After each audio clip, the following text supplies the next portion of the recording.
കൂടുതൽ വാർത്തകളും വീഡിയോകളും കാണാൻ ഈ ചാനൽ സബ്സ്ക്രൈബ് ചെയ്യുക. കൂടെ ബെൽ ബട്ടൺ അമർത്തുക. നമസ്കാരം. ഏഷ്യാനെറ്റ് ടിവിയുടെ എപ്പിസോഡിലേക്ക് എല്ലാ മാന്യ പ്രേക്ഷകർക്കും സ്നേഹം നിറഞ്ഞ ഹൃദയം നിറഞ്ഞ സ്വാഗതം. ഇന്നത്തെ നമ്മുടെ വിഷയം ആഡംബരപ്രിയരായ 11 നക്ഷത്രക്കാര്. സൗകര്യങ്ങളും ആഡംബരങ്ങളും ആഘോഷങ്ങളും ഒന്നും ഇഷ്ടമല്ലാത്തവരായിട്ട് ആരും തന്നെ ഇല്ല, ഉണ്ടോ? അപ്പൊ നമുക്ക് എല്ലാവർക്കും അതൊക്കെ ഇഷ്ടമല്ലേ? എല്ലാവർക്കും ഇഷ്ടമാണെങ്കിലും 90%, നൂറിലെടുക്കുന്ന 90% ആൾക്കാർക്ക് ഇഷ്ടമാണെങ്കിലും കുറച്ച് ശതമാനം ആൾക്കാർക്ക് ഇഷ്ടമല്ലാതെ ഉണ്ട്. അപ്പൊ നമുക്ക് ഇഷ്ടം കൂടുതലായിട്ടുള്ള ആഡംബരം, ഒരാളാണെങ്കിൽ ഒരു ബൈക്ക് വേണമെന്ന് ആഗ്രഹിച്ചു, അത് ആഡംബരമല്ല.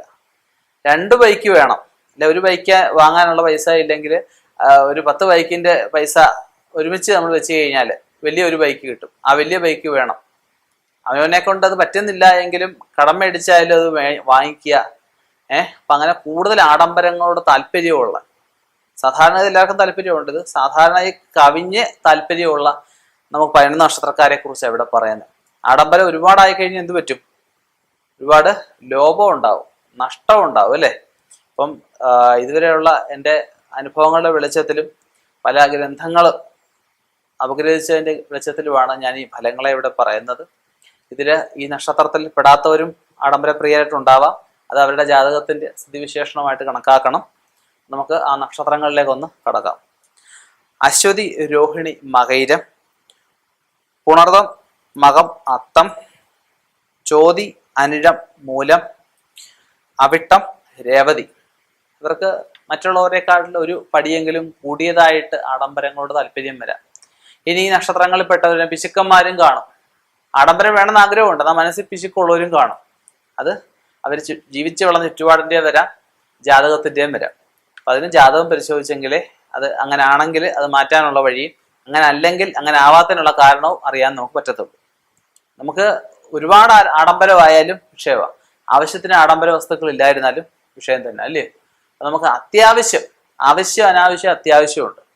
നമുക്ക് ആവശ്യത്തിനാണ് നമുക്ക് മുൻഗണന കൊടുക്കേണ്ടത്. അനാവശ്യത്തിന് നമുക്ക് മുൻഗണന കൊടുത്തിട്ട് കാര്യമില്ല. അനാവശ്യമായിട്ടൊന്നും വാരി കൂട്ടിയിട്ട് യാതൊരു കാര്യമില്ല. ആവശ്യത്തിന് എല്ലാ സാധനങ്ങളും വേണം.